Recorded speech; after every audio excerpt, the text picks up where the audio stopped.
Hey, Andrew, so how do I get like a six-pack quick? What's the fastest way to get a six-pack? Why does it have to be quick? Why does it have to be easy? Why do you think life is all quick and easy? Why can't it be hard and difficult? Why can't you suffer? Because suffering is what gives it value. If everyone had a six-pack and it was quick and easy, then it wouldn't be valuable, would it? If everyone walked around with a six-pack and they got it easily, then no one would give a shit. The whole point is that it's difficult to get. Value is linked to difficulty. If you want something that is valuable, you need something which is difficult to obtain. The fact that you just said you wanted it quick and easily shows that your whole mental model is fucked. You shouldn't be thinking about quick and easy. You should be thinking about hard, suffering, pain, going through it. That's what you should be thinking about. This is going to be hard, but I'm going to do it anyway. Because when it is done, then everyone's going to know that I went through something difficult. Why do you want it to be quick and easy? Don't you understand how it defeats the mind is? Your mind is broken. It defeats the purpose. Your mind is broken. How do I repair it? First step is to find that clown.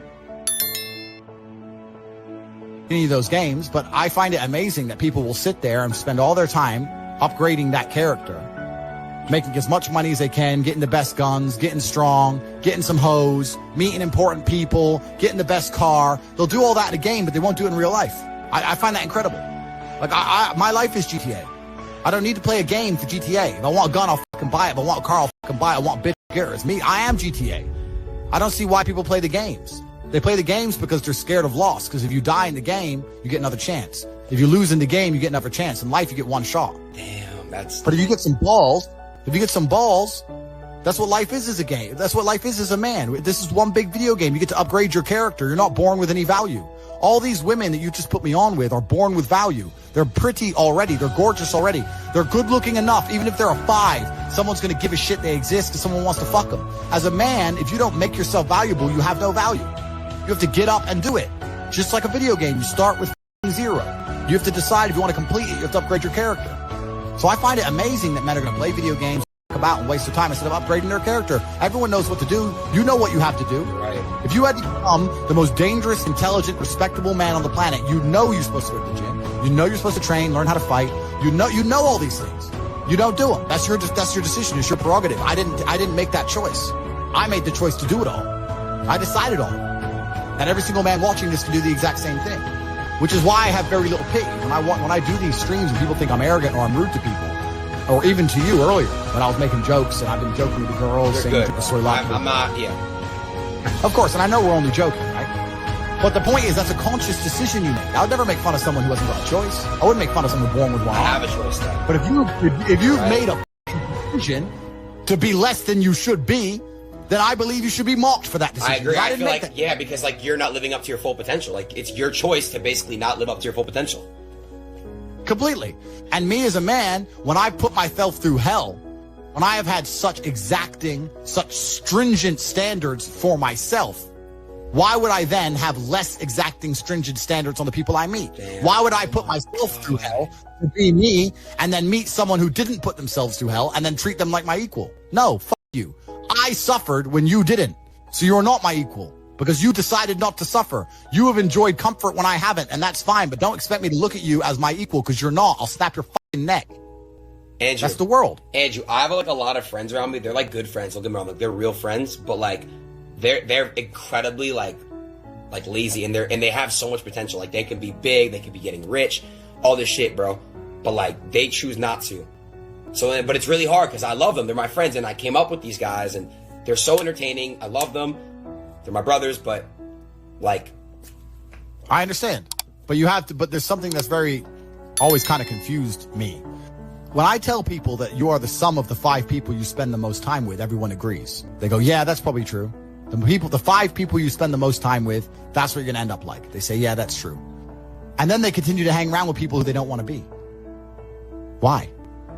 There has to be a point. There has to be a point where you sit and go, okay, you're my friends, etc., etc. I love you guys. Yeah, we can talk.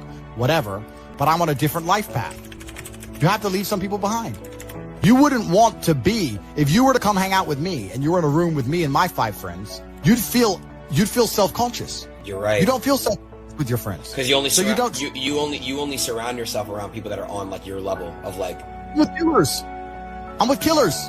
We're fucking monsters. If you were to come hang around with me and my crew, you would be self-conscious, and that self-consciousness would motivate you, or they would certainly instill the discipline required for you to change. You don't feel self-conscious amongst your peers. That's why you don't change.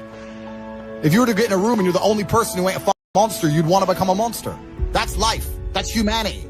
So I say this to people all the time. If you know you're the sum of the 5 people you hang around with, why you hang around with people you don't want to be? No, it's, yeah. And that's why I live in a competitive environment. I live with my brother, my cousin. I live with men. We have a big house. We could all afford fucking 10 houses each. We live together on purpose. If my brother does 500 push-ups, I ain't going to be the bitch at the house. I ain't going to not do them. Right. So that's another reason the war room exists. My organization, the reason it's so competitive, is the reason we kick people out. You have to fight to keep... Even if they pay, you're like, I don't give a fuck, get out. Like, I don't give a fuck, get out. I'm out. It doesn't matter. Everyone pays to join. You get kicked out anyway. You have to fight to keep your place. That's the whole... That's because that's how life was. If we were still in the animal kingdom, the lions that you see on TV, they weren't just born big lions. They had to fight other lions. They had to fight to get that antelope. They had to fight other animals, hyenas, jackals. They had to fight to be the boss. We're living in a comfortable world now where people think, oh, it doesn't matter. But you know what? To some degree, it does matter. It does matter, and I'll tell you who it matters to. It matters to your soul, and it matters to God. I stand in the mirror with a pure heart. I know I am the best version of me that could possibly ever exist. I know that God is proud of me. There's nothing that God hates more than sloth and laziness. If God were to create a man and that man were to sit around and do fuck all, God will frown upon you. It's why you're never lucky. If you're listening to this and you think I'm never lucky, I'll tell you why, because God dislikes you because you're lazy.